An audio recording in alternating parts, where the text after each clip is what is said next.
Yeah, we're live. Okay. Hey, internet. Hey, internet, we're live. We're trying her again. It's been how long do you think it's been since we've recorded or like done a live? It's been at least. Yeah, it's been at least. Yeah. Things look different. For one thing, you don't have to look at the back of my head. You can actually see my friggin' face. But yeah, no, rearrange the studio, fix some things. Got a phone for a message. Oh, there it is. We'll have the stream on. There we go. Get those sweet, sweet views. Price. Yeah, I got doing my social media. Okay, good. And we're just on Twitch now. We're not on YouTube. That's going to get uploaded.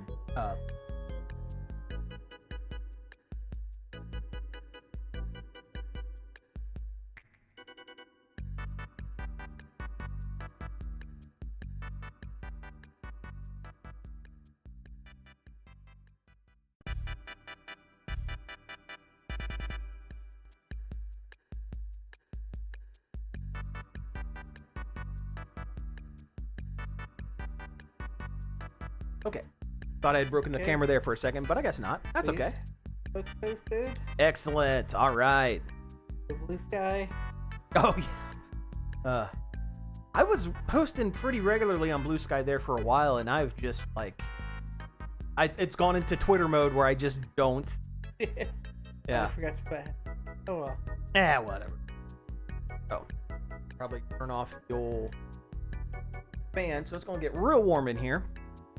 Watch us get progressive sweatier. Oh yeah. By the end, you're gonna see the sweat dripping off. It's gonna be a time. All right. So before we record the show itself, and I know I keep looking over here because my monitor's over here. So did I tell you that I received something from something in the mail from YouTube the other day? No. Yeah. So I was getting ready for work and I was heading out, and there was this big, thick package. It wasn't real heavy, but a nice big thick package, and it was from YouTube. And I was like, well, one, how did you get my address? But two, I opened it up and there was a little note that said that, that YouTube, they like to promote streamers that have hit, you get those awards, right? You get the awards for like 500,000 subscribers, 1 million subscribers, that sort of thing. We got a play button? Well, you know what? They're starting to try to promote smaller businesses, smaller channels and stuff like that. So it looks like we have received the coveted cardboard and aluminum foil play button.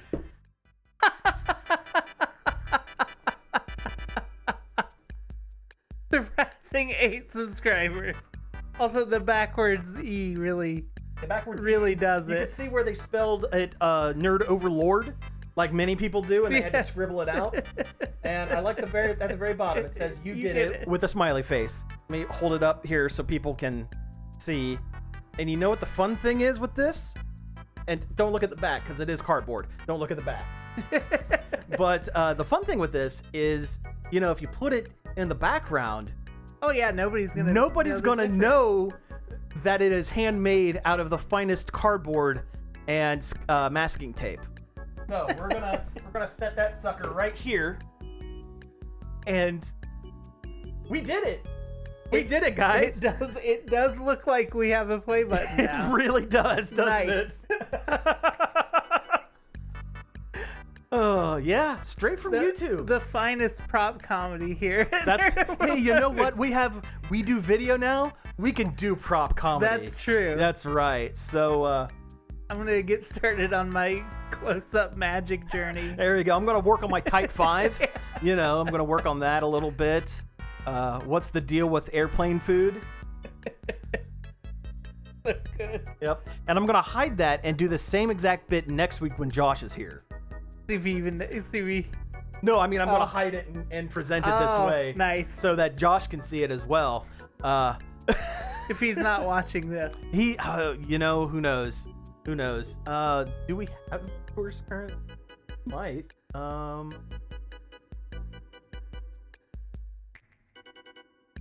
It does.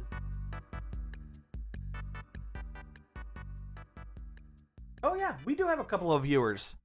Hi viewers, we're back in video form. Maybe Pog form. We should get some Pogs made. We should get some Pogs made. They're coming back, I hear. I hear they're gonna be hot. Yeah, Pogs. Gonna be so great. I need to put my little Lando Calrissian back up here. It's not a full-blown Pog, but way back in the day when they re-released the crapified edition to the theaters here back in like the mid-90s. Doritos and Pepsi had a special thing where the bags would have like a little lenticular whatever, and I've held on to this Lando Calrissian that looks like he is about to get struck by lightning forever, and it's sat right here on the edge of my monitor, and yeah, I'm gonna be need to tape it back on there now that the studio is completely moved. Yeah, so just say we look extremely professional. We look a little more professional than usual. Yeah.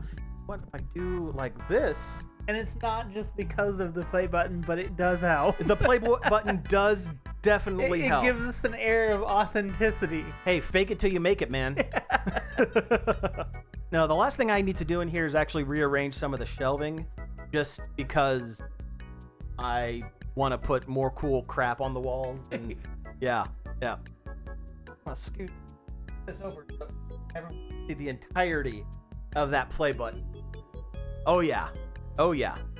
I almost spray painted it brown.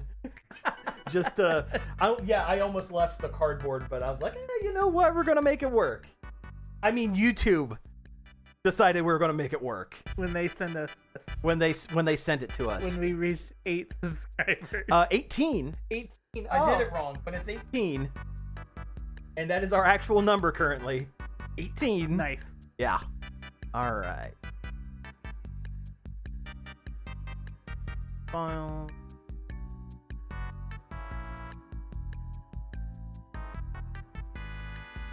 Okay, so I haven't fired up our recording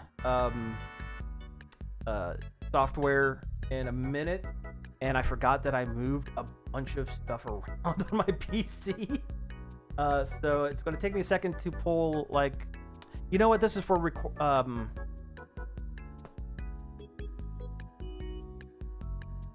search and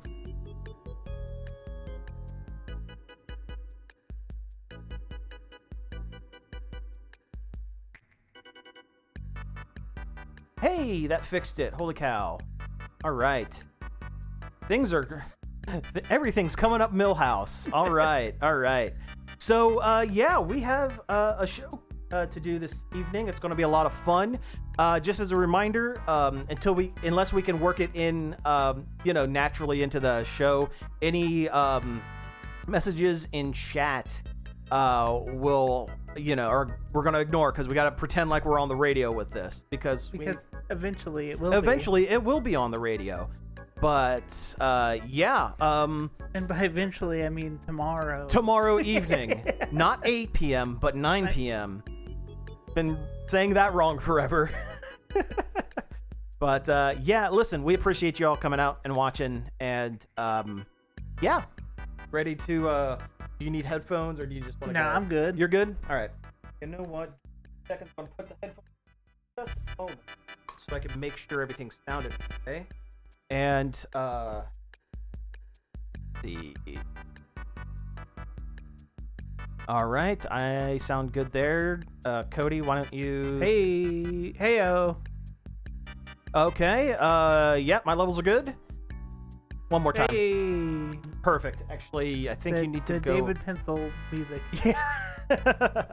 Yeah. I do need to go up for just a second on yours, because you are where Josh normally is, and he has a pretty beefy recording voice. He projects better.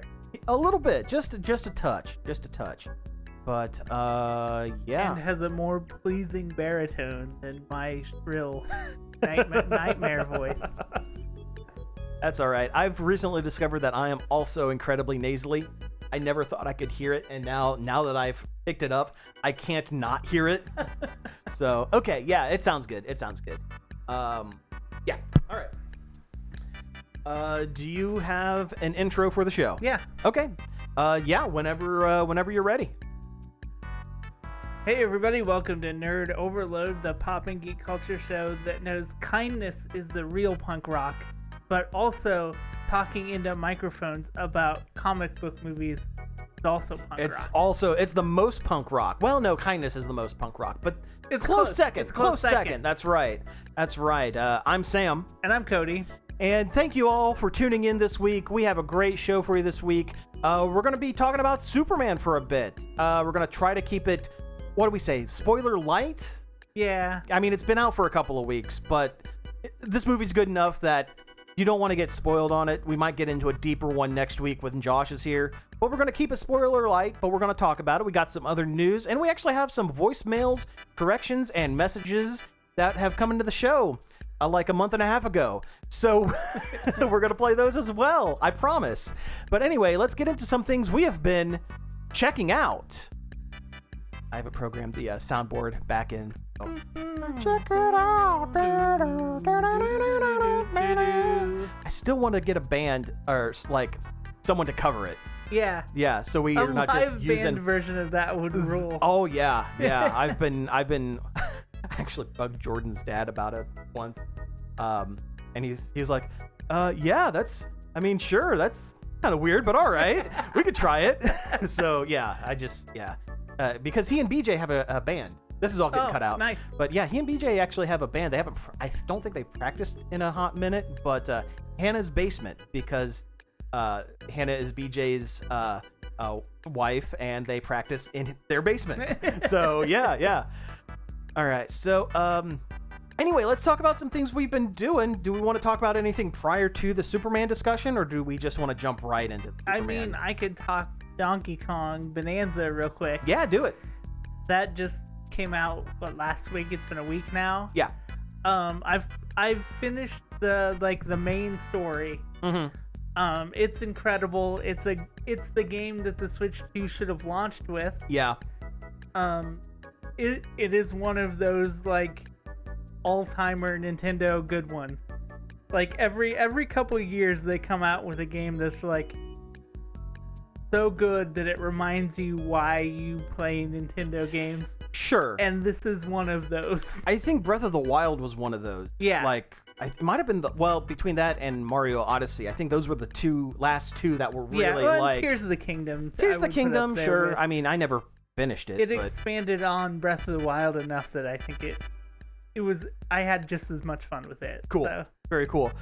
So yeah, everything is cool. Pauline is a good sidekick character. Yeah. Yeah. The gameplay is fantastic. Punching feels good. The world designs are fun to explore. Mm-hmm. Collecting those bananas feels good. Does it go banana? Oh yeah, every time. Yes, every time. Yes, I love callbacks to Donkey Kong 64. It actually it surprised me a couple times with things. Oh really? Which is fun, story beats.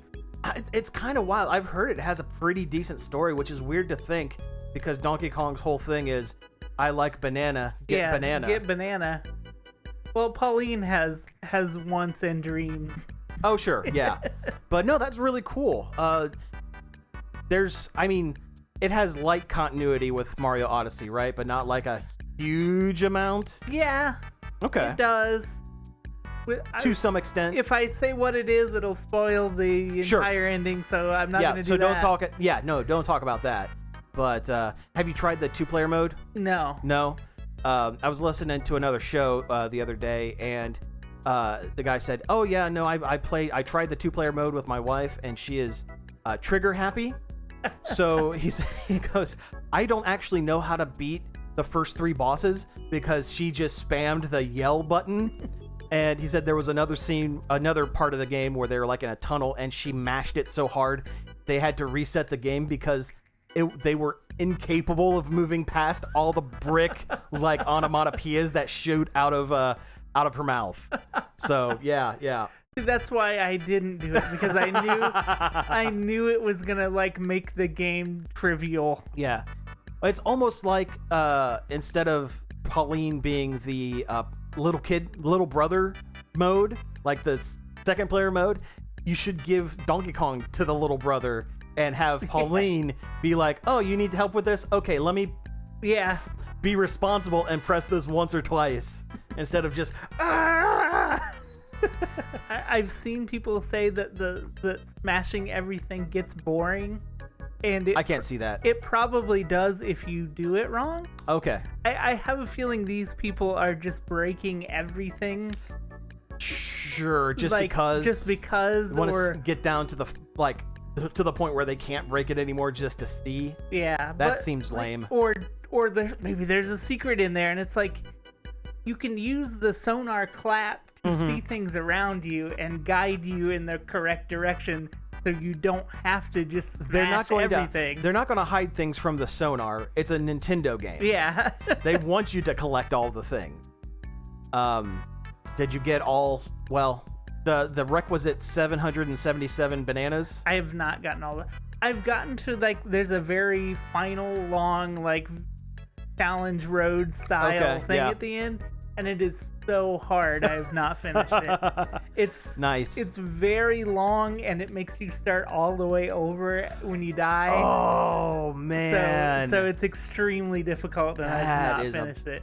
Yeah, and that's rough. It's one of those things where I think I'm gonna have to go back and find more bananas so I can boost my stats up a little more to make it easier. Yeah, because it has a skill tree as well, right? Yeah. Which makes finding stuff feel all that more rewarding. In Odyssey, you just find a moon, and now you've got one more moon. This, you find every 5 bananas you get it keeps skill going. point. Yeah. So you get something out of it. I like, I don't mind collectibles in games. I know it's gotten a bad rap because of Banjo-Kazooie and Donkey Kong 64, we had to collect a metric ton. Every character has a different color of banana, and only they can get that banana. And there's 100 in each level that you have to get. It's insane. Plus blueprint parts and bananas and weapon upgrades and coins, and it's a mess. Although I've been playing a little bit of a ROM hack of it that puts automatic switch on the D-pad, so you don't have to keep running back to the switch barrel to switch between characters. You can just tap something, and it moves to the next one. So it cuts down on time. Yeah. Basically, if you run into something where you find a banana, but it's only for one of the Donkey Kongs, you can just, instead of running all the way back, you can just tap and get it, which is cool. No, but I love collectibles that actually have impact on games. Yeah. Yeah, I've been messing around with Ocarina of Time updates and stuff as well, and there was one ROM hack that gave you extra abilities or powered up your hits a little more with each medallion you collected. So it's so you actually get something. You get a little more powerful each time you do the thing, instead of just saying, I beat the level, here's the thing. But and that would make sense for them to have actually done in the actual game. Yeah, I've done some looking up some history and stuff into it, and that game was incredibly rushed. It was the last 6 months of it, they basically retooled a lot of it. That's why the water a medallion looks like a snowflake, because the ice cavern was supposed to be you're supposed to unthaw the Zora's domain by beating the ice temple, and they were like, Miyamoto was like, hey guys, we're changing all of this right now. That's why there's only a little bit of an ice cave section. Yes, because they had to slap something together, and that final battle room where you get the the iron boots in there, I think you get something, but that last room just looks like nothing else in the game, because it's they didn't have time. But yeah, I also heard a theory that I do know it's the iron boots, because there's a theory that the ice arrows and the iron boots were accidentally switched, because with the ice arrows being in the Gerudo training grounds, and the ice arrows do almost nothing. It makes it a completely optional area. But if you switch the iron boots and the ice arrows, get the ice arrows in the ice cave, which makes thematic sense. Yeah. Plus, the Gerudo guards that you're trying to sneak around, they're the only NPCs that get frozen by the ice arrow, which was supposed to make the Gerudo training grounds mandatory to get the iron boots so you can go do the water temple. That does make a lot more sense. Yes. So that is... that's your deep dive Ocarina of Time, a game that's almost 30 years old, news for the week, which is also what I've been messing around with, just some, playing games and stuff like that. But let's talk about Superman. Yes. Let's talk about Superman. Like I said, we're going to keep this spoiler light, so we're not going to get into like the ending of the movie or anything like that. Well, honestly, the movie is so good. Yeah. That even if you were spoiled, you would want to see you it. still have a good time. Yes. You still have a good time. Yes. That movie is amazing. Yes. I loved it. I loved every minute of it. Same here. I loved yes. It absolutely was maybe one of my favorite superhero movies in the recent years, and it might be the best depiction of Superman on film. I mean, it's a close with Christopher Reeves, but I think modern day Superman, this is how you do it. He has the heart of the Superman. He does. He cares about everyone. He wants to see the best in everyone. He believes the best in everyone. He does. Yes. Oh, absolutely. And that is Superman. Yeah. I also like that he's been doing this for a couple of years, so people know him. It's not like he's just brand new onto the scene. And we don't have to do a bunch of origin story stuff. We already know. There's a tiny bit, but they don't like drill it home. It's like, okay, we set up, here's Jor-El and Laurel, his parents from Krypton. Here's Ma and Pa Kent from Earth. We already know them. They don't insult your intelligence. Yeah. I've said for a while, you don't need to see Uncle Ben get shot. You don't need to see the Martha Wayne's pearls hitting the ground in Crime Alley. You don't need backstories for characters that have been around for almost 100 years. You don't need it. Boy, and Ma and Pa Kent, when they first showed up, I was a little concerned. I was like, uh-oh. Oh, no. These guys are cartoon characters. Nope. I was all in. I was 100% in because you want an older farming couple from Kansas? That's what they would be like. They wouldn't be Kevin Costner. They wouldn't be some movie star. Yeah. They would just be an old couple who don't know how to work technology, which trickled down into Clark Kent because they were doing that interview at one point, and he couldn't figure out how to turn off the recorder multiple times because technology is not his thing. It's not his thing. But just from the sound, their voice, I thought like, oh no, we're gonna do cartoon Hicks here, but no, they turned it like I was wrong. It was on me. Yeah, no, they did. I mean, they had the Kansas accent, but like, no, they were perfectly cast, and I like that they just look like a real couple. Yeah, real people, they real look Americans. Like they. Oh, we'll get into that after the break, but no, I really liked all of the casting in the film. I don't think there was a single bad actor in the entire movie. Nicholas Hoult as Lex Luthor was amazing. Yeah, he was firing on all cylinders. By far the best Lex in any film ever, without a doubt. And I liked that he was, self-aware enough to go, yes, pettiness runs my entire life. That is everything that I am. I don't care. I'm gonna do it. And he, the other thing I liked was they didn't rely on kryptonite too much in this. I don't think there, but like... Well, the only kryptonite you see was synthetic, made by a guy. They said, like, kryptonite doesn't exist anymore. There isn't any of it left on the planet. Right. So, no, I think it was fantastic. What'd you think of the Justice Gang?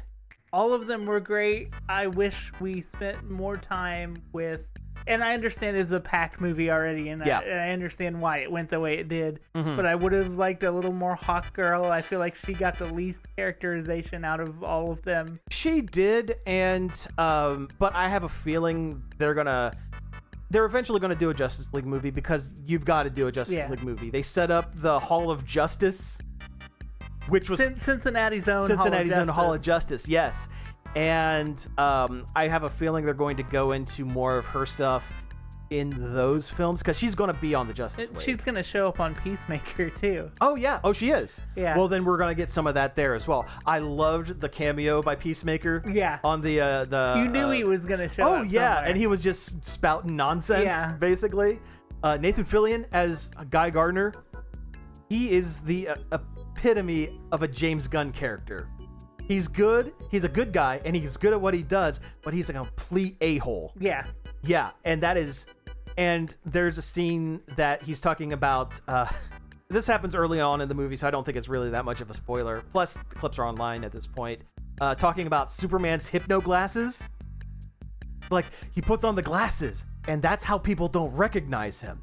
And you know, just from the context clues of Guy Gardner's an idiot, and Superman doesn't have much time for him particularly. You know that guys was like, for years have been like, how do you do it? How do you do it? You don't wear a mask. How do you do it? How do people not know? And at some point he just goes, I don't know. I have my glasses make people think I'm someone else.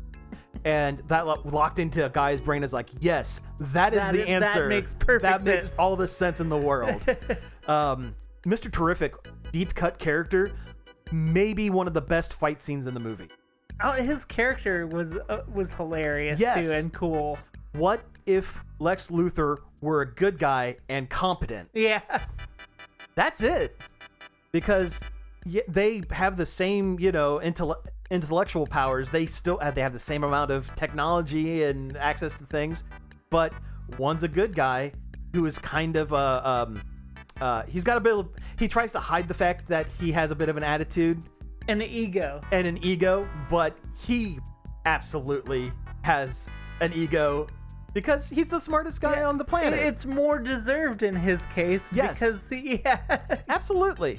I loved the stuff with the T-spheres and being like, oh yeah, no, I know how to do that. Yeah, no, I know how to do that. Boom, boom, boom, boom, boom. Lois was great. Yeah. She's an amazing Lois. Yep. That's the actress from the was it the Marvelous Miss Maisel? Yeah. And she was perfect in the role. Yep. Yeah, and I like that she used to be like a punk rock kid who grew up to be a hard-cutting journalist. I like the theme of, compassion and empathy is punk rock in a world where people are only out for themselves and want to hurt other people. When the status quo is cruelty, kindness is sticking up for... Yeah, kindness is the anti-establishment. Yeah. And and I loved the scene where they go back to the Kent family farm because something has happened. And Superman needs to recharge. And just by the one shot of Lois looking around his room and looking at the posts, because his childhood bedroom has been left exactly the same since he moved out, and I think that's sweet as well. But she looks around the room and just sees everything he was into as a kid, and sees his parents, his Earth parents, and immediately gets it. It puts it all together. Because the whole a lot of the movie, she's with Clark Kent, she's with Superman, but she's kind of on the fence, doesn't really understand, doesn't really get it, and in that moment, she gets it. She gets where this guy is coming from. That's great.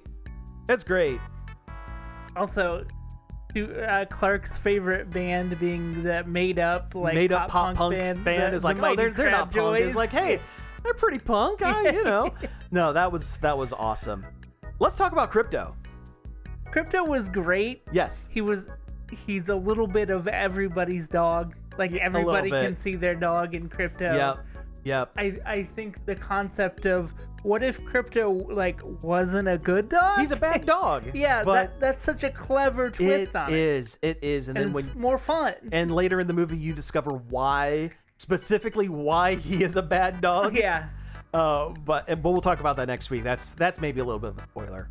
But yeah, everything is great. I've never been a fan of Jimmy Olsen because he's just like in the comics. He's just a guy. He's just a guy. I mean, for the longest time, he was a dorky teen that was kind of a hanger-on. He was like the Denny to Tommy Wiseau. Yeah, he's the little brother character. Yeah, he's the little brother character. But they aged him up into adulthood in this, and he actually had a part to play in the film. It's funny that for some reason, all of the ladies love him.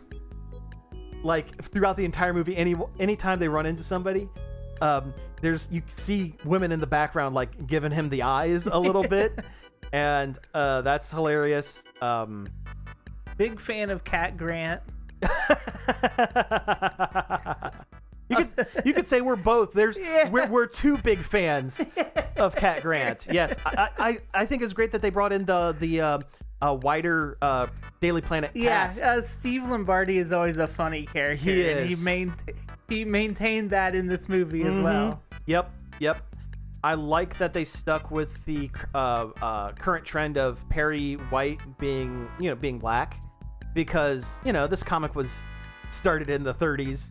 You didn't get a whole lot of representation, and Perry White is a very good character that you can do that with. They've done that so many times at this point. I think it almost would be weirder if he wasn't. I believe one of the more recent DC Universe reboots that just made that canon. That he's an older black guy who's kind of tough on his folks, but really cares. And don't call him Chief. Yes. I love this movie. I would give it like a 9.75 out of 10. I don't want to, very rarely will I say a movie is a perfect film. This is pretty darn close. There were two things, and these are extreme nitpicks, and, should not call, and I'm probably a little bit wrong on this. I loved Crypto. I think he was great in every scene that he was in. I just think they relied on him coming to save the day one too many times. You're not wrong. Yeah, I mean, I loved it that whenever Superman was in trouble, and Superman, he gets beat up a lot in this film, and I kind of think you need that. Yeah, it makes him a more compelling character if he's struggling. Listen, Superman's powers are the least interesting thing about Superman, and this movie gets it. Whereas Man of Steel was like, no, the big, huge fights and the laser beams coming from the eyeballs. That's the most important thing. No. Yeah, it's not the powers that make Superman interesting. It's him clashing against society, trying to do the right thing with those powers. Yes, exactly. But I liked that Crypto would come to and help him out being a bad dog, or kind of help him out all the times, but just one less would have made it perfect, because I think they relied on it just a little bit too long. And the other one, you know what? This might be a spoiler-ish. The character that created the kryptonite in the scene with the kryptonite is wildly out of character for his character in the comics. Yeah, isn't he a bad guy? Nope. No. That he's a good guy, but in the comics he has more of a Ben Grimm the Thing personality, larger than life, like, hey, I look like a freak, but whatever. In this movie, he is just a sad sack. Yeah, he's a sad, but maybe he'll come around to it. Maybe he'll come around. I was surprised that his wife and child were in this, because you don't see his wife was the kind of the impetus for him getting his abilities. He was, should we just say the character's name? Yeah. Metamorpho the Element Man, a guy who looks not the Elephant Man. That's not the Elephant guy. Man, a different movie. But no, the Element Man, he looks like a like patchwork guy. He could change his body into any kind of element you can think of. The whole impetus behind his transformation initially was he was an Indiana Jones type. He was a treasure hunter. He was hired, and he was dating this woman named Sapphire Stagg. Wow, that's a name. It is. Well, alliteration, man. Yeah, it's awesome. Very important. But her father, Simon Stagg, a wealthy industrialist, didn't like it. Stagg Enterprises. didn't like that. Didn't like him. Didn't like anyone. Wanted his daughter basically for himself. So they sent him to Egypt to find the Orb of Ra, or the Staff of Ra, Orb of Ra, I think. Knowing, and Stagg knew that anyone who's ever tried to collect it has died. Like, sent him into a death trap, but the Orb of Ra granted these abilities, but permanently mutated his body into the way it is. But he remained like adventure man, a guy with a heart of gold. And in this movie, he is just sad. Yeah. But his wife, going back to it, his wife in that one quick shot is a dead ringer for the comic version of Sapphire Stagg. The platinum blonde hair and wearing blue, because her whole thing was, blue like sapphires. Sapphire, yeah. Those were the two minor complaints. And they, like I said, they are the most minor complaints. But otherwise, excellent. Fantastic. Modern classic. Modern day classic. It makes me really excited to see the next projects coming from this version of DC. Yeah. DC and Warner. If they let them stay the course and keep doing what they're doing, yes. And it sounds like they will, because this movie has done very well. Yes. So far, it was a home run with Peacemaker. It was a ground triple with the Suicide Squad, and they hit a home run with Superman. So everything else. Creature Commandos is very good. Oh yeah, I totally forgot about Creature Commandos. More people should watch Creature Commandos. Yes, and it is tied directly to the rest of the. It's not like a separate thing. Yeah.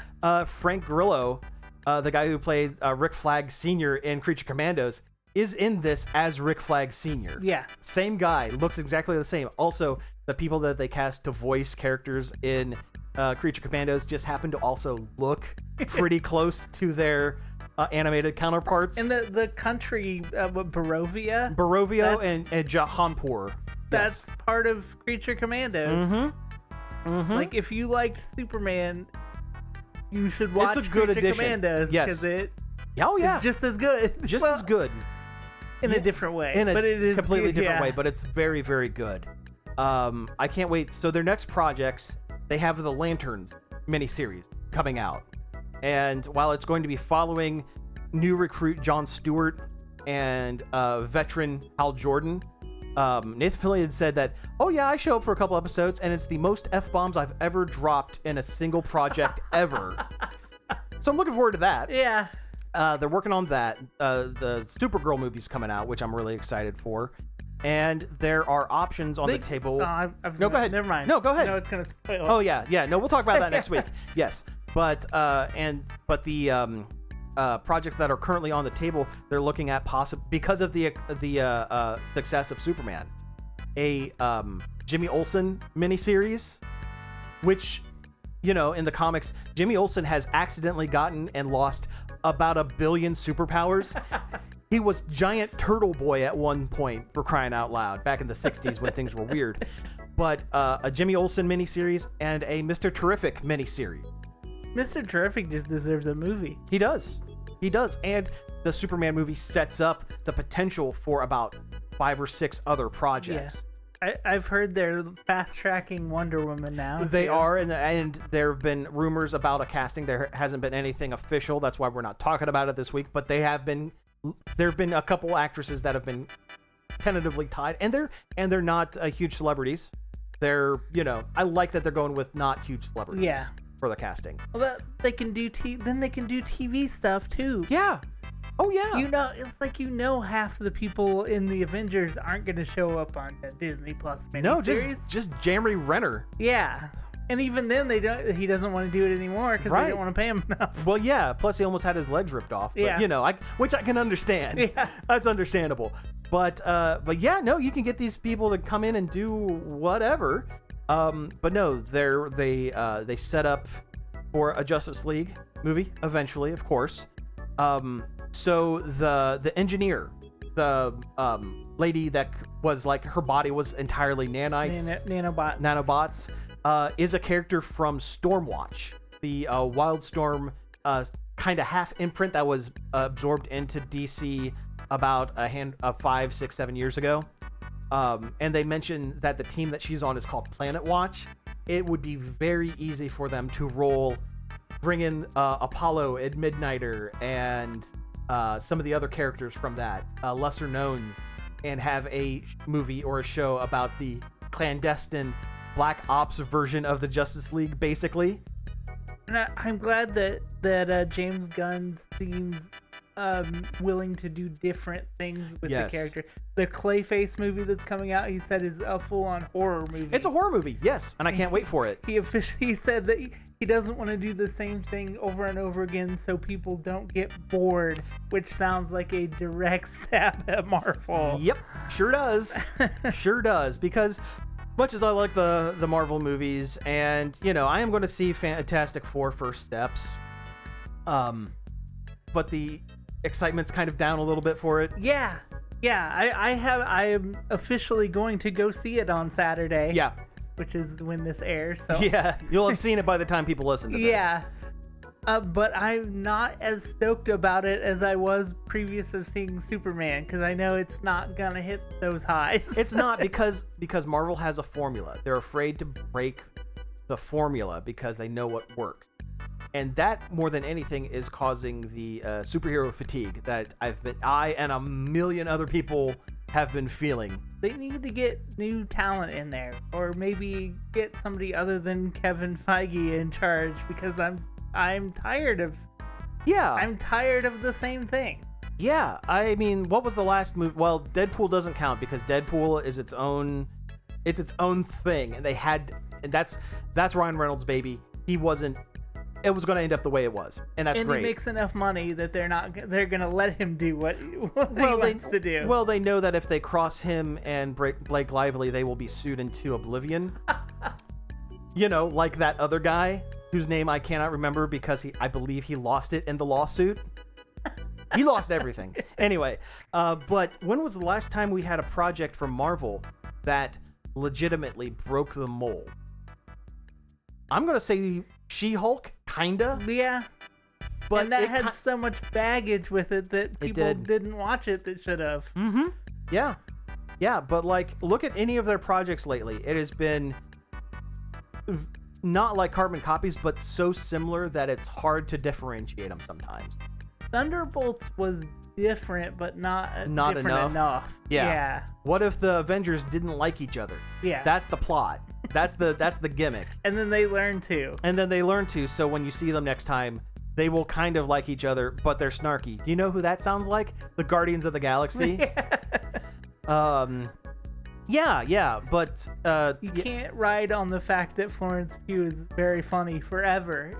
No, I mean, it can go a long way. Yeah. Same with David Harbour. Yeah. Which I'm glad he's also hitched his wagon to the DC stuff as Frankenstein from Creature Commandos, because he's gonna show up. His Frankenstein is so funny. That so character funny is and so good. Pathetic. Yeah.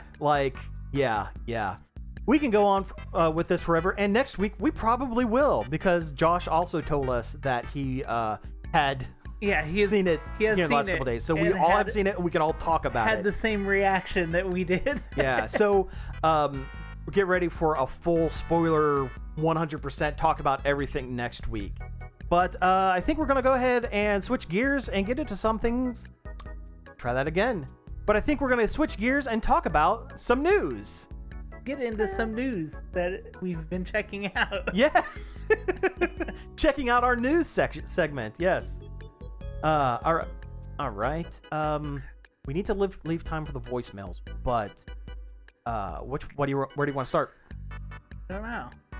Do we want to get the celebrity We should probably get the deaths celebrity deaths out of the way first, and then move on to happier stuff. Okay, we're back.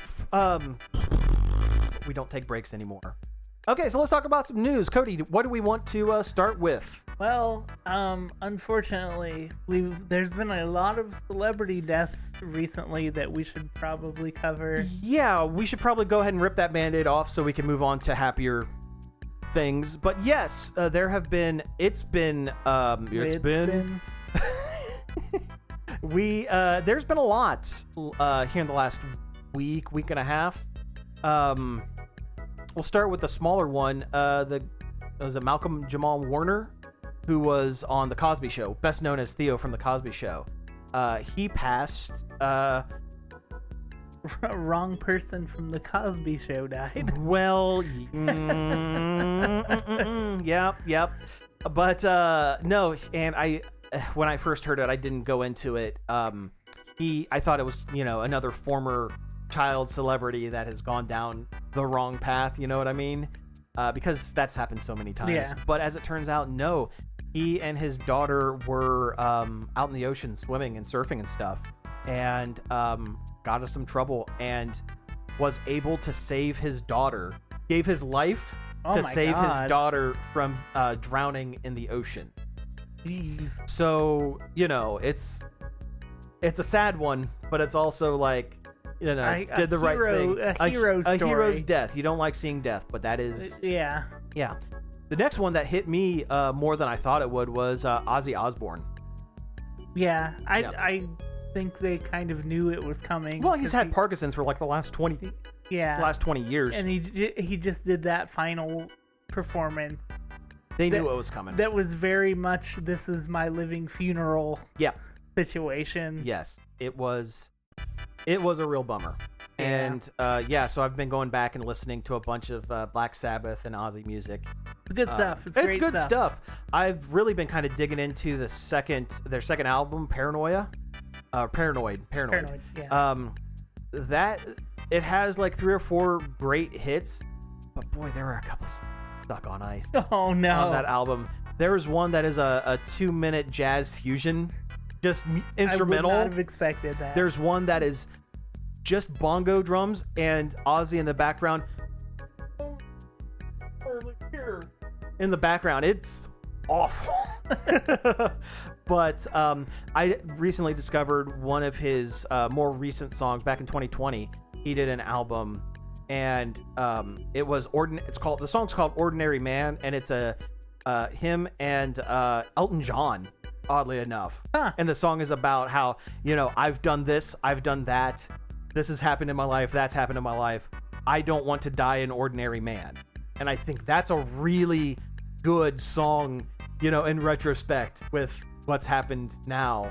It's like a fantastic song.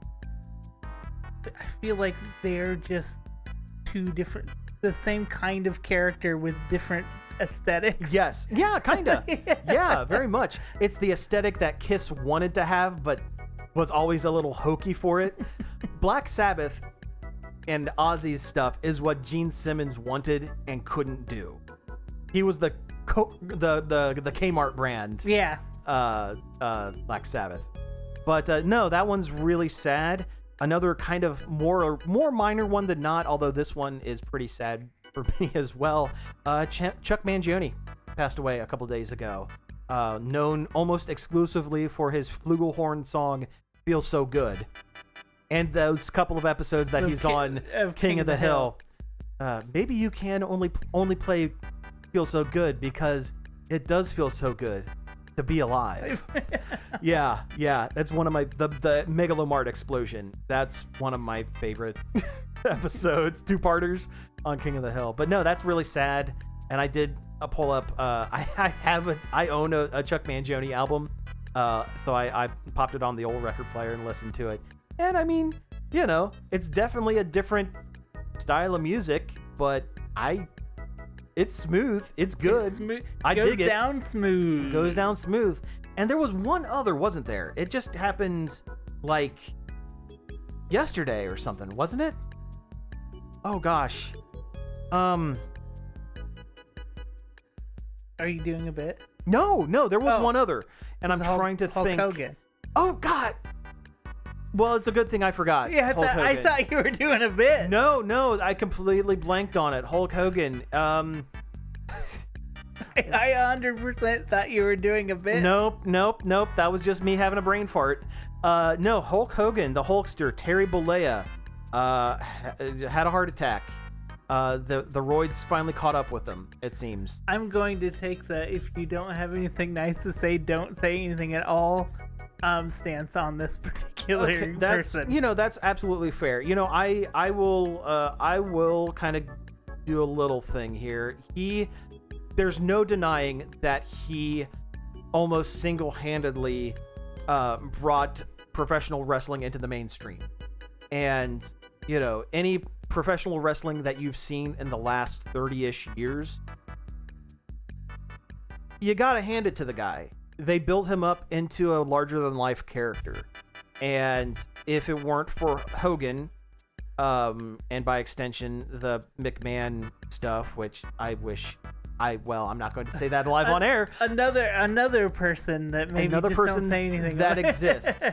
But wrestling would be relegated to small stadiums, nothing on TV, action figures would not exist. I really don't think wrestling would be where it is today and has been forever if not for Hulk Hogan. He was a garbage human. He was not a good dude. He had some, relatively recently, we've learned a lot about his political stances, which, hey, everyone has their own thing. But he's had some pretty rough stuff, objectively. He's had some opinions about people that is not right. He's had some things caught on a hot mic a couple times. More than a couple times. Yeah. Back when he was wrestling in the 80s and 90s, this is one that really grinds my gears a bunch. So wrestlers don't have health insurance. At least I don't know if they do now. They might, but at the time they did not. They couldn't bargain, and everybody that was pay checks were arbitrarily just given out based on who Vince liked. And there was a movement in the early 90s to unionize the wrestlers. Sounds like bad talent management, which is something we'll get into later on the show. Which we'll get into, yes.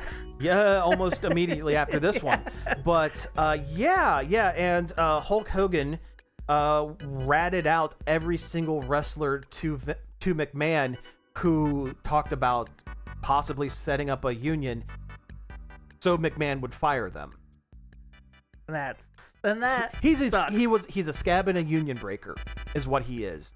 And that grinds my gears. Wrestling is inherently extremely dangerous to your health and safety. Oh, sure. Even before they discovered the effects of CTE and brain damage from getting smacked in the head with a folding chair over and over and falling over. off the top of the steel cage. Yeah. Hulk was also an extreme liar. One of my favorite ones is one where he claimed he wrestled 400 days in a year because of the time change when you're flying to Japan, brother. There's no way you can math that out. No, he's absolutely wrong because, one, that's not how time works. And two, any time that you allegedly gain when you're flying to Japan, from the US to Japan, you lose when you fly back to America. You don't lose time. You don't gain time. It's just time, you know? But no, he did that. He lied about how the movie The Wrestler, Darren Aronofsky's The Wrestler, he claims that he was approached to be the lead in The Wrestler before they, and he had to turn it down, brother, so that Mickey Rourke could get his sloppy seconds. That's a huge lie. Why would they come to him first when they got a much better actor? Because it's a movie with actors. Yeah. And not... stunt casted wrestling yuck-em-ups. He claims that he was the last person to see Kerry Von Erich, the Texas Twister, alive. That was a lie. It was his family. No, and you can go online. I think there are entire web pages and like accounts and stuff devoted to Hulk's lies over the years, and they're mostly hilarious because of how outlandish and stupid they are. And I don't know whether it was the brain damage or the ego or both that was causing it, but yeah. Anyway, I just hope that the Iron Sheik and Andre the Giant is suplexing him continuously, his ghost in the afterlife. Yeah. But I do, again, I have to give him his props. He did revolutionize professional wrestling. You can't not say that, you know? Nothing is black and white. Everything is shades of gray. Shades of gray. His is pretty black, which he hates. Oh. Yeah. Anyway, let's move on to another bit of management mishandlings. VTubers. VTubers, you love them, you have them, they're just like us. I guess I have to explain what they are. Sure. I feel like I've done it 3 or 4 times on the show. Mm-hmm. But VTubers are when you stream, when you do live stream, but instead of having video of your face, you have a live animated character that is tracked by your movements. Yes. And this is a cottage industry. It's gotten huge over the years. A huge Yes. billion-dollar industry. Well, shoot, I even tried it there for a while before I upgraded my PC and I was streaming on my personal Twitch account. I had a little PNG guy that it didn't track every movement, but when I was speaking, his mouth would open. I was technically I guess that's a PNG tuber. Yeah, but it's VTubing.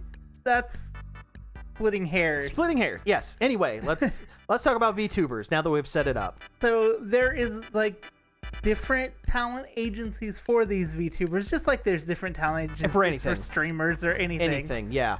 The biggest English speaking one is called VShojo, and it has most of the big talents that you would know if you knew VTubers. Iron Mouse, who is the biggest one. She's the biggest one. Basically the biggest VTuber that there is. That there ever has been, yes. She wouldn't agree. No, but no. In her head, she's still doing her little show for 30 people. Yeah, and that's what makes her show so great. Yeah. She was part of VShojo. Mm-hmm. A bunch of other... I don't want to list all the talents, but there was... Yeah, there's a whole bunch of them. There's a good, 8 or 9 mm-hmm. VTubers in this group that were some of the more famous ones. Yep. Turns out they were being... Not mismanaged, that's not the right word. They weren't being paid. No, they just flat weren't being paid. They flat out weren't being paid by their management company. Mm-hmm. And the management company also... This is, I guess we should say allegedly. Allegedly, because nothing is... come out officially yet, but this is all allegedly, but it's pretty true. Yeah. Also, Iron Mouse does a lot of charity work because she has an immune disease. That she basically lives in her room and that's it. Yeah. In her bedroom because her immune system is so screwed up. She could take one step outside and get sick. Get five illnesses. Yeah, and not be able to fight them off like you or I. Yeah. I think that's the other thing that makes her really fascinating and really good as a VTuber because she started it just to interact with people. Yeah, just to make friends. She just wanted to make friends. Yeah, and turned it into a whole thing that she's still making friends. And now she has thousands of friends that watch her every time she goes live. That's right. But she does a lot. Like you said, she does a lot of charity work. Yeah, for the Immune Deficiency Foundation, she's raised hundreds of thousands of dollars for them over the years. Oh, yeah. And it turns out that VShojo was doing her payments because she likes to have her anonymity. It's very important to her. Oh, sure. So they were kind of in charge of her finances. They took that $5,000 that she raised at one of her subathons and just kind of used it for their own operations. She pulled the completionist. Yeah, they pulled VShojo pulled a completionist. Well, except for it's even worse. Yeah. Because they knew exactly where it was supposed to go. And they just didn't do it. So Iron Mouse left VShojo, which was a huge deal for the VTuber community. Yeah.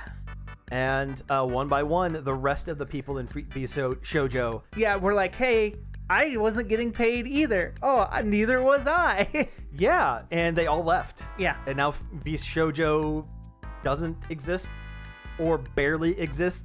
It's officially dissolved, I guess, but also there hasn't been any proper filings or bankruptcies or any sort of legal movement has not happened yet. Oh, it's coming though. Yeah. It's coming. The owner should probably go to prison for fraud and embezzlement. That is the textbook definition of embezzlement. Yeah. Yes. Yeah. It's just boggles my mind. One of the talents, Kason, she hadn't been paid since September. It's been almost a year. Yeah. Wow. I mean, I guess not to. Bishoujo screwed up. Yeah. Wouldn't you check to see if you've gotten payments before a year has gone past? Well, I think she knew she wasn't getting paid, but just wasn't saying anything. Yeah. They kept kicking the can down the road. Okay, that makes much more sense. Yeah, okay. they knew they weren't getting paid, but they couldn't get a straight answer out of management as to why. And weren't able to like break contract and stuff like that. And now, because of all this litigation, they're all like, okay, we don't care. We're breaking our contract. We're getting out because anything is better than this. Yeah. Yeah. Well, good on them. I'm glad they're, and Iron Mouse set up like a Ko-fi link or something like that. Tiltify. Tiltify, that's it. Specifically for charity. Like, when you raise money through Tiltify, it goes straight to the charity. There's no middleman. Yeah. And she's raised over $1 million for the Immune Deficiency Fund. Foundation. So any concerns that she was going to lose viewers because of being part of this collective? Completely unfounded. Yeah, everybody has really come together in support of the talents, which is great. It's how you should react. It's how it should be done. Yes. It is terrible that this happened, and it sucks for everyone involved, but I think more VTubers being independent is probably better in the long run. Yeah, this is one of those situations where it's in the long run this is going to be a positive for everyone involved. I don't think they need these talent agencies. It's just they're just leeching off of these talents. That's it. Yeah. I mean, I understand the desire to have something like this set up, because there's a lot of business stuff, and you're just you're kind of doing this all by yourself, and you don't know how to set up. You don't want to be dealing with how to get sponsorships when your job is to make pee pee poo poo joke while you play video game on the internet. Yeah, exactly. So I understand the need for it, but I don't know, man. This one sucks. Yeah. This one sucks. All right, so we have time for one more news before we get into our voicemails and stuff. What do we want to talk about? There's a lot here. Let's talk about this Link and Zelda casting that came out. It's a little old news by now. A couple weeks. But it's kind of a big deal. Yeah. I mean, Zelda's a big time game, and the Zelda movie is hotly anticipated. A lot is riding on it. Honestly, a lot is riding on it. I've said this before. I don't think it's gonna be any good. No, I don't think so either, because there's too many stories to tell. There's too many things that only work within the confines of a video game. Yeah, the stories in Zelda games are there to augment the gameplay. Right. You get rid of the gameplay and it's pretty weak. Movies are very much less likely to have dungeon crawling and fetch quests, basically. Yeah. Because that does not make a compelling film. It doesn't. But it does make a compelling video game. Oh yeah, absolutely. Absolutely. So no, they've cast a Link and Zelda, and I cannot recall their names currently. No. There are a couple of relatively unknown actors. That's why. You're not going to know who they are anyway. Yeah. I should have probably looked those up before we started, but yeah, whatever. The Zelda they cast? It just looks like Zelda. Looks like a Zelda, yeah. Looks like a Zelda. I'm not sold on the Link. No. I mean, I don't care that he's not blonde. They can dye hair. He can wear a wig. Wear a wig. That's not what casting is. It's not all the hair color. No, and that's not my issue. Yeah. Doesn't look like Link. He doesn't look like Link unless they're doing Ocarina of Time, and he is young Link. But this kid is also kind of too old to be young Link. They went a lot younger than I was expecting. Sure. Yes. Like, I was hoping, like everybody else that with eyes, that Hunter Schafer was going to be Zelda because she looks like Zelda. She looks like Zelda, yeah. But it's clear they are going way younger than Hunter Schafer for this. Unless, like I said, they're doing the Ocarina of Time thing, and it's going to be split across two movies. One is young Link, ending with Ganondorf stealing the stealing part of the Triforce, and the second movie is the 7-year jump when he becomes older. I'm assuming what we'll get is some sort of wild amalgamation of everything that's ever been Zelda. As much as I love... With a heavy helping of Breath of the Wild. That's my problem. I loved playing Breath of the Wild. That plot is not very good. No, it's just and if turn that's what on they the use, robots and fight the monster. And if they do Breath of the Wild, that means Link's not going to have the green tunic. Yeah. He's going to have a blue shirt and capris. And that's not my Link. Yeah, I'm very concerned for this, unfortunately. It's not going to be good. Well, I'm the number one biggest Mario movie not liker. Yeah, well, yeah. Yeah, that's very true. I really liked the Mario movie. I was really kind of hoping they would go animated with... I was really hoping, and this is like the most bland, slam dunk a thought, but I was kind of hoping they would go with a pseudo Ghibli-esque style 2D animation for a Zelda movie. Yeah. Because I think that would work much better than... Leave the live action for a Metroid movie, honestly. Yep. I want to see Samus, a real Samus in real power armor. They could do that. Look at Iron Man. Yeah. But I really thought Zelda... And Metroid has a actually pretty decent storyline. It's got a plot. Well, I mean, it's aliens. Yeah, it's Alien, yeah. Yeah.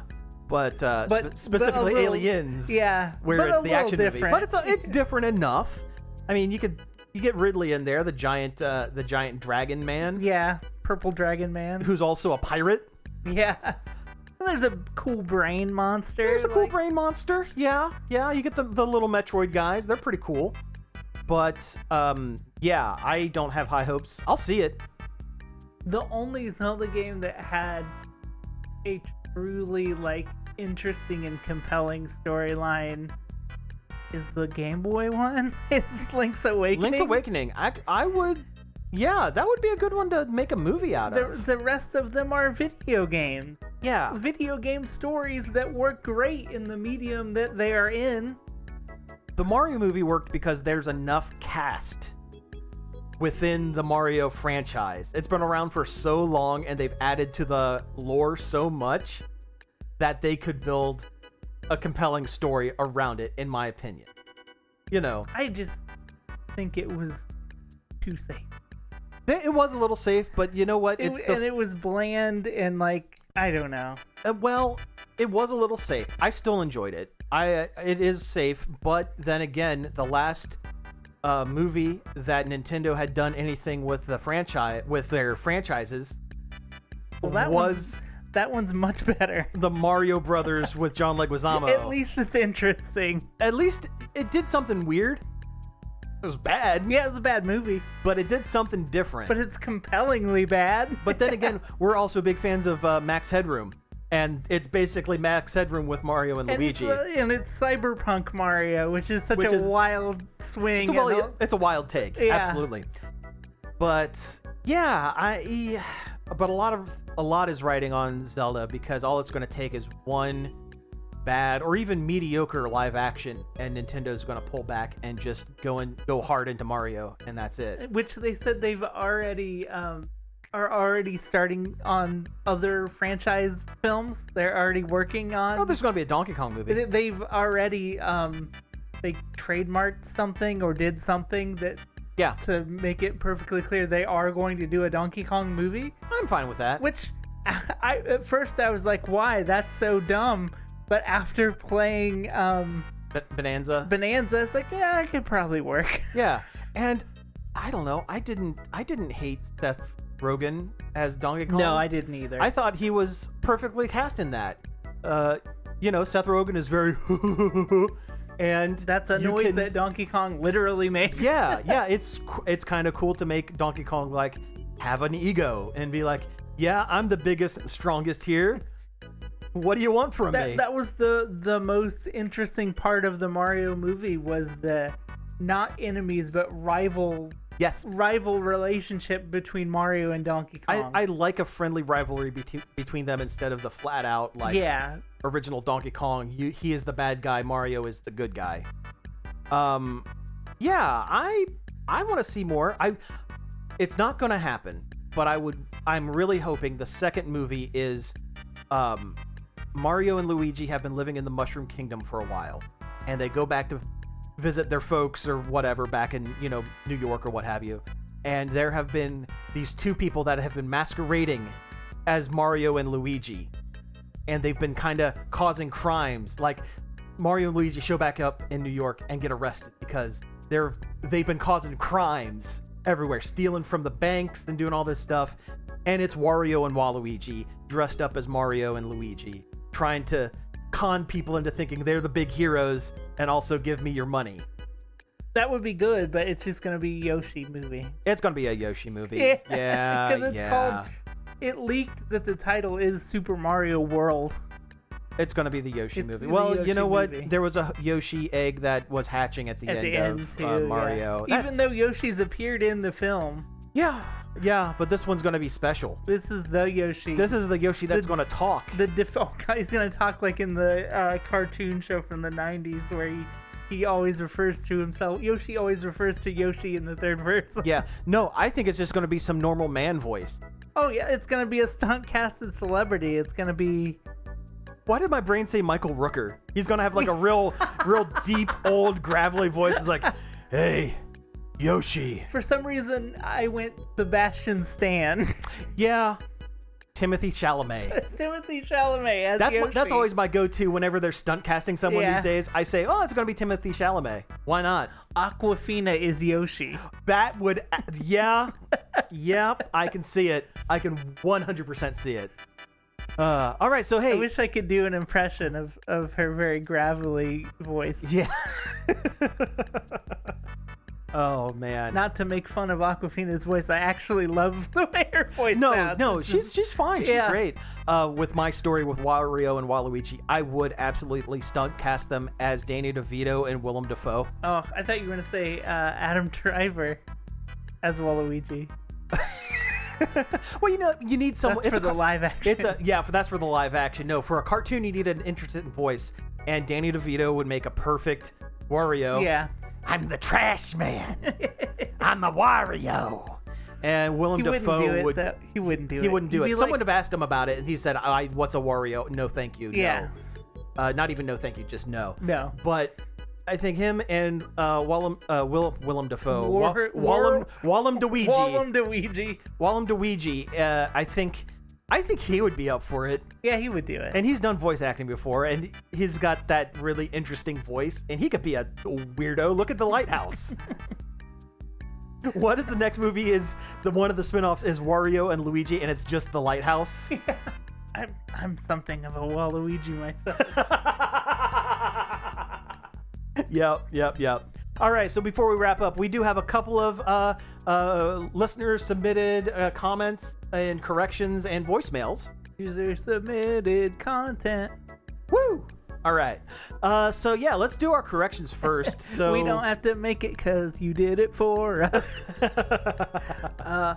My mom texted me after we did the show last time and we're talking about Land of the Lost. Yes. And we said that it was from the 60s and I said that she watched it. Mm-hmm. She wanted me to let everyone know it was from the 70s and she is not that old. Okay. No, that's okay. Fair. Good correction. Fair. Good correction. It's my bad because for some reason the 60s and the 70s kind of smashed together in my head. It's all kind of mixed. Yeah, late 60s, early 70s. It all kind of jumbles together. So my dad gave me a correction last week. We were talking about very young Frankenstein. Were you here for that episode? I was not here for that. So this was a couple weeks ago. Well, I was here for when we talked about that, and then we lost. And then we lost the recording and couldn't do. Yeah, But I was there the first time, but not the second time. No, not the second. That's right. That's right. But I had mentioned that the only ones left from the original Young Frankenstein were Mel Brooks and Cloris Leachman. He wanted to correct me and say that no, Cloris Leachman did pass away a couple years ago. So Mel's it. He's left, and he's almost 100 years old. Not the most fun correction, but a correction nonetheless. So we also had a user-submitted comment from a listener. We will own up to our mistakes. We are not that pirate software guy. We are absolutely no, we're not. I'm gonna look it up here real quick. This is gonna get cut out. Did you hear about that whole? I think I've heard something about it. Yeah. Let's.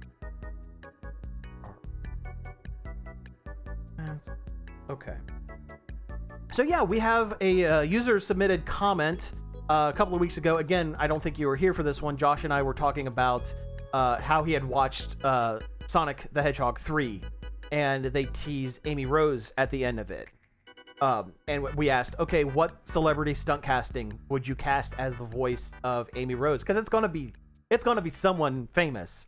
And super listener Ben, thank you very much, Ben, sent in his suggestion was Ashley Johnson from Critical Role, and she's an actress as well. Does she do a voice for Last of Us? I believe like? So. Yeah. I believe so. She's one of the last ones in The Last of Us, I think. But yeah, I mean that's fine. I would. She's one of the last of them. She is. Yes, exactly. She is one of the last of them. But it's a good joke. But yeah, I think that would be good casting. I mean, it's not exactly the biggest stunt casting out there. Keanu Reeves is Shadow the Hedgehog. It's not Idris Elba. Yeah. But they cast the original Tails as Tails. It's so wild that they did that. Well, I think no one else could do the voice. Nobody else wanted to be Tails because he's lame. Well, that's a fair assessment. But also, I just think no one else could do the voice as well as the original he's gotta actress. Sound like a little kid, and there's no little kid. They're not going to stunt cast the Rizzler. I mean, they could have stunt cast Timothy Chalamet, the eternal go-to. But no, I think that's cool. But no, I think she would be fine. I was kind of thinking it was going to be someone way like Scarlett Johansson, because that is a stunt cast, and she could record all of her lines in an afternoon. Or they could grab some random pop star. Pop star would be good. Like how Smurfette is Rihanna. Yeah. Oh. Or no, it's the other way around. Rihanna is Smurfette. That's right, yes. You know what? Triumphant return to the big screen, Katy Perry as Amy Rose. No, I really thought it should be Kristen Shaw, or what's her name? From Gravity Falls. And yeah, that's Kristen Shaw. Yeah, I think that would be a great. She's snarky, and she does enough comedy acting and improv that she could bounce stuff off of Ben Schwartz. Yeah, there would be a good back and forth between those two. That would be they wouldn't do something that good of an idea. It would be too on the nose, but that would be my choice, honestly. Plus, she also has kind of a smaller, squeakier kind of voice. Yeah, higher pitched. I think it would work perfect, but no, thank you, Ben. I appreciate the message, and I appreciate you listening. And finally, we have a voicemail from 2 months ago, because we are on the ball with all of this. And it's been a touch and go month for the show. It's been a rough year for the show, but that's okay. So we're gonna go ahead and fire up the old voicemail machine, and you need a pull cord. It's a gas-powered one. Yes. So here we go. Hi guys, long-time caller, first-time listener. Hey, as a rule, I'm not a fan of sequels. My only exceptions are anything Star Wars, Rocky 2, and Paul Blart Mall Cop 2, The Struggle Continues. So, last week the topic of Adam Sandler sequels was bandied about. How about Wedding Singer 2? Take Robbie and Julia from the 80s into the 90s. You know what? I'm going to start this over. Life changes. And what about Sammy and Holly? Not to mention Glenn. That's all I got, guys. Time for my pills. Okay, I'm gonna have to play that again, unfortunately, because it did not show up on the stream. So, yeah, you know what? We're doing it live. That's all right. We can get this. So I need Steve. First. Source. Yep. Audio input path. That's what I needed. Oh, you can just drop a straight audio file into OBS. Oh yeah, you know what? I could do that. That's an even smarter idea. Thank you. Yeah, why do I need to have OBS up if I can just drop it in here? Media source, and then we go to the voicemail, and then drop that in and hit OK. Yeah, hi guys. Long-time caller, first-time listener. And now we can't hear it. As a rule, Maybe I'm not a you can hear fan it of at home. sequels. I don't My know. only exceptions Yeah, are maybe. anything Star Wars, Rocky 2, and Paul Blart Mall Cop 2, The Struggle Continues. So, last week the topic of Adam Sandler sequels was bandied about. How about Wedding Singer 2? Take Robbie and Julia from the 80s into the 90s. Music changes, life changes. There we go. And what? You know what? I think it is recording on the thing, so I'm just going to play it for the listeners, and I'm going to play it for us, and then we can respond like we could hear it at the same time, and I'll fix this next week. All right. So, yeah. Welcome to the show, guys. It's kind of a mess. All right. Here we go. Nobody's stream is ever flawless. No, that's what makes it fun. It makes it fun when there's a mess. Yeah. Okay. So we're going to run this back, and chances are our listeners already listened to part of it once, but that's okay. So I hit play there and play here. Yeah, hi guys, long-time caller, first-time listener. Hey, as a rule, I'm not a fan of sequels. My only exceptions are anything Star Wars, Rocky 2, and Paul Blart Mall Cop 2, The Struggle Continues. So, last week the topic of Adam Sandler sequels was bandied about. How about Wedding Singer 2? Take Robbie and Julia from the 80s into the 90s. Music changes, life changes. And what about Sammy and Holly? Not to mention Glenn. That's all I got, guys. Time for my pills. Star-Lord out, guys. Time for my pills. Star-Lord out. His delivery on time for my pills was so good. Yes, excellent job there. Well, first time, long time. Appreciate your call. So yeah, I think this was another show that you guys were. I want to cast him off. in the Sonic movie. Oh yeah, that would be great. Oh, who Fang would you? the Sniper. Fang the Sniper. There we go. I like it. I was gonna say, not Big the Cat, because that's not quite the voice. Who is one of the other joke characters? Oh, Being the Dynamite. Being the Dynamite. Is that the polar bear? No, that's the duck. Okay. There's Mighty the Armadillo and Ray the Yeah, Squirrel. there we go. That's a good one. Yeah, but no, I think this was another show that you weren't on at the time. No. We were talking about. Also, I've never seen The Wedding Singer, so I'm useless in this. Well, situation. you're missing out because that is a fantastic movie. No, so we were talking about Happy Gilmore 2, and Josh and I were discussing, what other, which is so close to coming out. It's breathing down the backs of our necks as we speak. Yes, whether we want it to or not. Yeah. No, I shouldn't be that harsh. I liked Happy Gilmore. I think the sequel might be fine. If I am bored enough on a weekend, I will probably watch Happy Gilmore 2. Oh, I'll go to it. I mean, I have to stay awake on Mondays until the wee hours of the morning, so I could just pop it on. I mean, I watched Hubie Halloween. I can watch Happy Gilmore 2. That's fair. But no, that's an excellent suggestion for Adam Sandler sequels. Because I think there is more story there. I really do. The Wedding Singer is, to give you the highlight, the elevator pitch, there's a guy who was a failed musician who is now a wedding singer.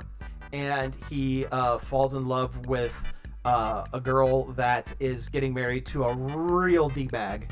And it's all set in the 80s, and there's a killer soundtrack behind it. Like a lot of Adam Sandler's early movies. That's actually one of the things I really appreciate about his movies. They always, sometimes the comedy doesn't hit. I hate Click, but they all have excellent soundtracks. Oh, Click was so bad. It's too maudlin. Yeah, it's too maudlin. exactly.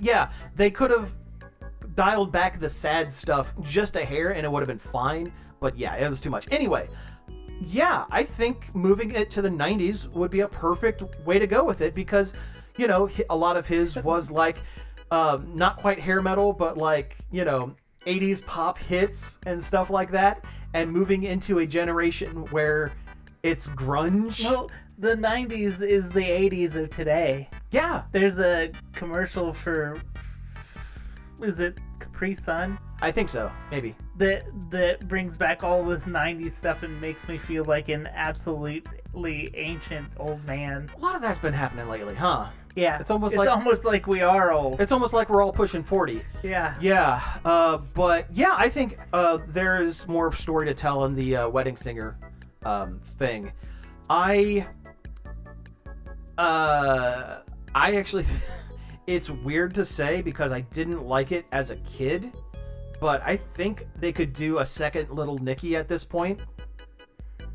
I know I've seen it. I've probably seen it more than once. I don't remember anything about it. Yeah, I think it was open-ended enough that they could do another one. Though I remember two things. Yeah. Popeye's chicken is awesome. Is awesome. Because it is. Yeah, sure. And there was the guy that had boobs on his head. Yeah.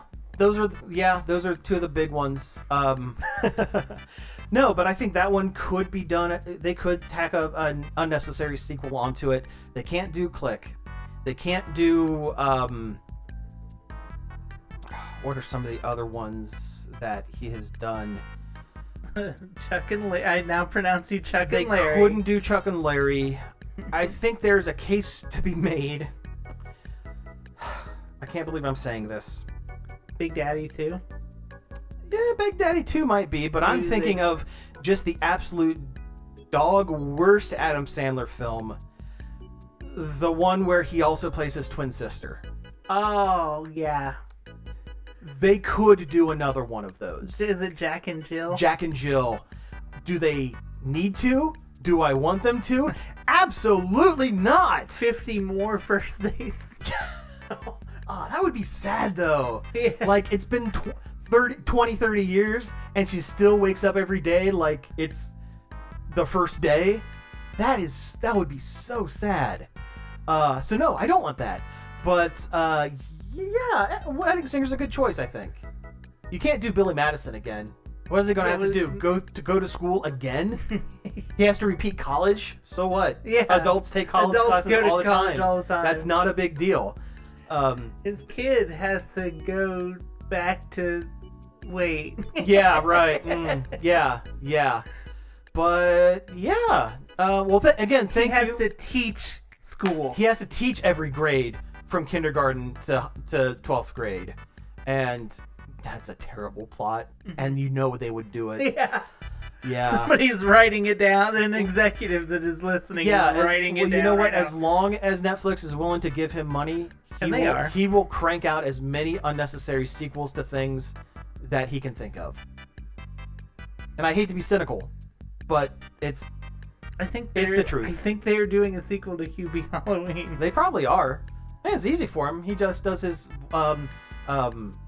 voice from SNL. Scooby-Doo voice. And then they hang out in Salem for a couple weeks. And then they got a movie. And he brings all of his celebrity friends in so they can have a nice vacation. Yeah. Yeah, get Kevin James, get Chris Rock, get Ron Schneider. Ohio's own Rob Schneider. Oh, I didn't know he was from here. Gross. Columbus, and his daughter is from here as well. The singer, the one that had a couple of hits and then kind of dropped off. Rob Schneider can't live off his Chip Chilla money alone. No, he's got to be the you can do it guy. Yeah. Anyway, again, thank you, long time, first time. We're looking forward to your next voicemail. Always a pleasure. And with that, I think we're going to go ahead and wrap up the show. You have been listening to Nerd Overload. Thank you very much for tuning in. You can find us each and every day over at nerdoverload.com. You can check out all of our social media links over at links.nerdoverload.com. That's our Facebook, Instagram, Twitch, all that stuff. All of it. You can email the show, staff@nerdoverload.com. If you have any comments about the show, answer any questions, want to get on the show, we'll read it. You can even leave us a voicemail, and we'll play it on the show just like we did today. It took a while, but we'll be on top of it from here on out. The number to do that's 412-345-1413. Yeah. You can find all of our back episodes on various podcast apps, including Apple Podcasts, Spotify, Amazon Music, and YouTube. And finally, I'd like to thank Parker helping us out finding news for the show, and David Pencil for our intro and outro. So again, thank you all for tuning in, and we will be back, hopefully, next week. Pizza out. Yeah, all right. So, come on, that was made out of 24-karat cardboard. No! All right, so I'm going to go ahead and save this down so that I don't lose it. We're at an hour and 20 minutes, so I got a little bit of editing to do on this one, but that's all right. Well, you know what? If we go over a little bit, listen, we're the punk rock late night show of WZMO. We can do what we want. It's true. It's all right. We can do what we want until we're told not to. But then Tom would have to email you back, so... Well, yeah, that's true, and that we know that's not going to happen. Anyway, listen, thank you guys for tuning in. I didn't realize we were still live. We're still live, Cody. Way to air some dirty laundry on the Twitch. That's okay. Tom doesn't know what Twitch is. It's all good. No, listen, we thank you all for tuning in. I hope you guys like the new setup, and hopefully it all works, because, again, I wasn't able to test things before we got going today. But, yeah, give us a call or an email and let us know if you like the new setup, if you think we should try something different. It's all jazz, baby. We can do whatever we want. We're flexible. Cody, glad to have you back on the show. It's been a while. I've been off and on the show the past... And the show has been off and on for the last couple. Yeah. Because I think there for a while we were like going once every other week. It was a bi-weekly show. Well, the news gets really slow during the summer. It does. Yeah. Now, I will say San Diego Comic-Con is going on as we speak. So there's probably going to be a lot of news. Although, I hear people are kind of bored with it so far this year. I haven't seen any big announcements. Yeah, but then again, this is Friday, and Friday is pretty much the preview day. That's true. Yeah, cons, are really... Saturday's usually the really big day for cons. Sunday, sometimes, they're smaller stuff. But, yeah, we'll see what happens. We'll talk about it next week. Marvel's not going to announce any movie stuff. They don't know what they're doing anymore. They might. They might, actually. Maybe we'll get another... They're going to drip feed a little more Avengers Doomsday out to us. But no, next time we're here, hopefully... we should have talked about the show. Feige's saying he wants to recast Iron Man and Captain America and everybody after... Doomsday or whatever? Or the other one. Secret Wars. Yeah, after Secret Wars. Well, that would be the time to do it, because the big thing is... I think Marvel is also trying to get rid of the multiverse thing. And they also want an excuse to bring in the X-Men and Fantastic Four without having to have origin stories for them. So I really believe that... and this is a bonus. This is stream bonus content here.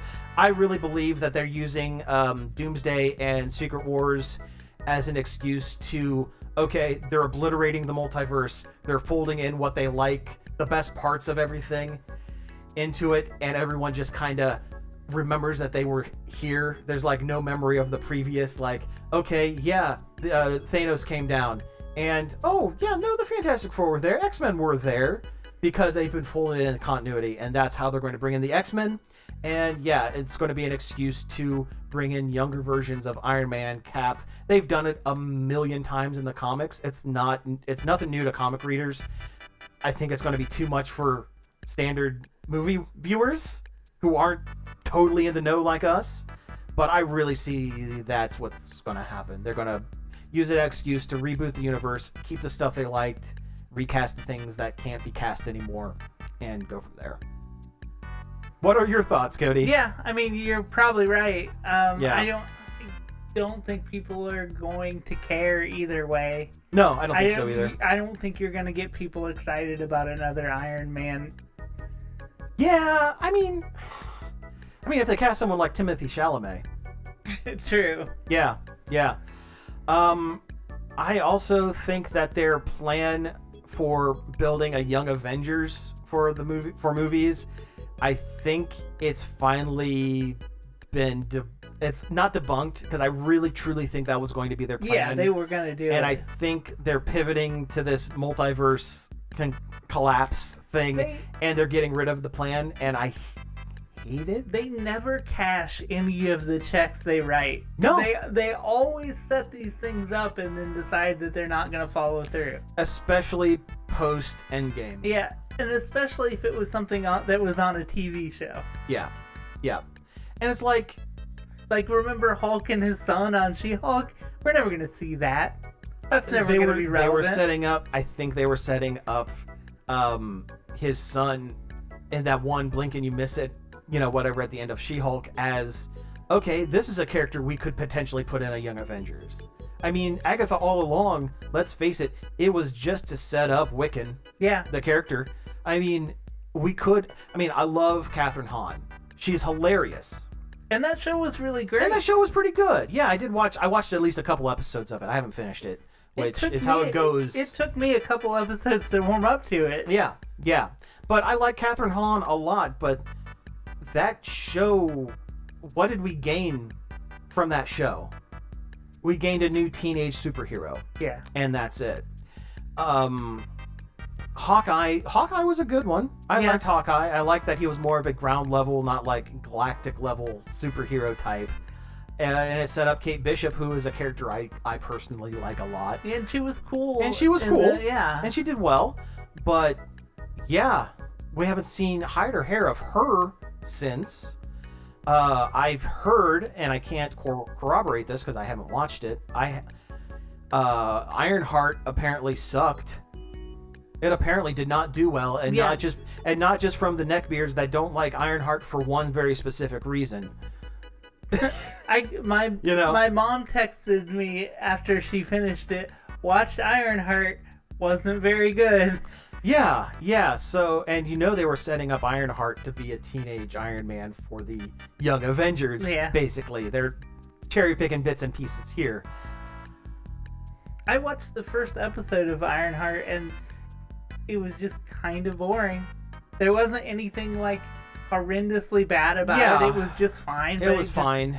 Kind of boring. Sure, I can believe that. Well, I've only watched about half of Wakanda Forever because I don't like the actress that plays Shuri. No, she's not great. She's not great. She had some wild opinions during the pandemic. But yeah, and I had gotten to the point where they had just met Riri Williams, which is hard to say with my weird fat tongue, Ironheart, and I didn't like her in that either. And again, I must underline, not for the reason most people do. I just thought the character was kind of a bland knockoff. Another snarky, bland knockoff of an established Marvel character. She's better in the comics. She's much better in the comics. But yeah, no, Marvel has been scrambling since Endgame. I think they wanted to tell that story too soon. I really do. If they would have given the time to breathe and introduce the X-Men and the Fantastic Four, and then if they were to do Endgame and the other one, Avengers, Age of... No, that's Age of Ultron. What was the first half? I'm just going to call all of it Endgame because it's all Endgame. Is it just Endgame Part 1, Part 2? No. Endgame was the last one because it should have been the last one. If they would have waited and done it now, a lot of the actors would have been, older, but have it be so Infinity War because the Infinity Gauntlet, sure, right? That makes that's it. God, my memory's just gone. It's a long time ago. It's been a long time, but if they would have waited and not do an Iron Man movie for a handful, 5, 6, 7 years. Not do a Cap movie. They've just been in the background doing their own thing, and then do Infinity War and Endgame, and have all of those characters make a triumphant reappearance, and have it be a big deal for the last hurrah for all these characters, and have it kind of end at that point. I've always said that I would love things to have a definitive ending instead of trickle off and become bad. Well, they have to go on and on forever, and the number has to keep going up and up and up and up and never down. I've come to the conclusion that Endgame was the Jim and Pam marriage of The Office. It's where it should have ended, instead of where it and everything continuing that was less than the sum of its parts. And that's what we are with Marvel movies right now. Or they should have had a plan of where they were going afterwards. They were just instead of scrambling and fumbling around and making making Ant-Man 3. Yeah. Well, Ant-Man 3 was set up because they knew Janet Van Dyne was in the Tinyverse. So, and I'm fine with that. It could have been written better. They didn't do MODOK was just awful. Their rendition of MODOK was terrible. You've seen it, right? I've seen it, yeah. Terrible. It didn't do the character justice. It didn't. If it was a different character in the spirit of a giant floating head man. Well, that one felt like it was maybe not the first time, but one of the prime examples of Marvel actually being embarrassed of where their characters came from. Yeah. When they first started, they were pulling in anyone from anywhere, and they were getting wild with it. They weren't afraid of. It wasn't like Batman Begins, where Christopher Nolan was like, yeah, it's Batman, it's a comic book, but we don't really want to do that. Because by the time Dark Knight Rises happened, here's our Catwoman. It was an action movie. Here's our Catwoman. She is boring looking. Yeah. But, I think that was one of the prime examples of, this is goofy. We want to be grounded. We want to do something that makes sense within the world, and that's the whole point of comic books, is that they don't have to make sense in the world. That's what Superman and the new DCU does, right? James Gunn has said that is not our world. That is a separate reality. It is a comic book where things happen. There isn't New York and these other cities. There's Metropolis. And Gotham City. Yeah. Where do you think those two cities actually line up? Because there have been a couple of theories. Back in the 30s, Metropolis was Cleveland because Siegel and Schuster were from Cleveland. Or it was kind of a Cleveland and Toronto mix, wasn't it? A little bit, yeah, like right across the border sort of situation, yeah. I mean, Metropolis as New York is an easy... Or you mean Gotham as New York? No, I actually feel, and there's been a couple of theories, and I kind of like this one, that either Metropolis and Gotham are two boroughs of the same city. Like one is Gotham's across the tracks, because you always see Batman and Superman cross over, and not just Superman flying to Gotham at light speed, basically. And you see a highway sign for Gotham in the new Superman movie. I have always thought that Metropolis is in New York State, and Gotham is right across the line in New Jersey. Yeah, which makes me think, boy, if they had a Batman with a Jersey accent. Come on, Robin, we gotta get back to the Batcave on Long Island. In Jersey. We gotta get down to the shore. Penguin's doing some no, that's Boston. Oh yeah, you're going Boston. I'm going Boston. That'd be fine too. Boston Big Batman. Yeah. Batman the masshole. Yeah. Gotham could be like a 30s Chicago. It's 30s, also 40s been, Chicago. A lot of the Gothic, it's based on Chicago a lot as well, but just in geography's kind of situation. But then where do you put Metropolis? You can't if it's Chicago. If it's Chicago, exactly. Yeah, that's right. You put Metropolis in Schaumburg. Yeah. Maybe they'll have another Nintendo championships. But no. The Legoland, you can't go in unless you have a kid with you. I mean, that sucks. It really does. I was about to say I get it, but no. But at the cost of Legos are for adults. As well as kids. For special needs adults that can't go in either, that sucks. That's incredibly... Yeah, that sucks. That's a bummer. Bummer and a half. Yeah. Well, anyway, we've been going way longer. Yeah. This is a little bonus show for you guys. So, we will be back next week. I guarantee it. I guarantee. Guarantee. What was that from? Was that It wasn't the It's George like Foreman. like a Creole. It was like a Creole. Was it like the old Uncle Ben's? Could be. Yeah. I guarantee. Yeah, I don't know. Anyway, we're shutting it off. We'll see you next week. It was probably some like TV chef. Oh yeah, it Some probably sort of- was. Yeah. It probably was, but wasn't there a Food Network celebrity chef that died here recently as well? It's the one that is the lady with the spiked up white hair. Yeah, I think so. Yeah. God, She did stuff with the Muppets, didn't she? she did. I believe so. Didn't she have a bit part in the Electric Mayhem? Maybe a Mockumentary? lot of people did. did. Yeah, that's true. God, I That's wish true. they would have did a second season or a similar show with a different Muppet. Yeah. I tell you what, I really liked the office-style workplace Yeah. comedy version of the Muppets. I think, other than the original and Muppets Tonight, I think that was the best modern take on what you could do with the Muppets, and it fits so perfectly. It continued to get better. It started Yeah. off a little rocky. It was a little rocky, but they sure. figured it out by the halfway through the first season. Yeah, and it was amazing. It went what, 2 seasons? Yeah, Yeah, it was great. yeah. I loved it, but We can't have nice things. we can't have nice things.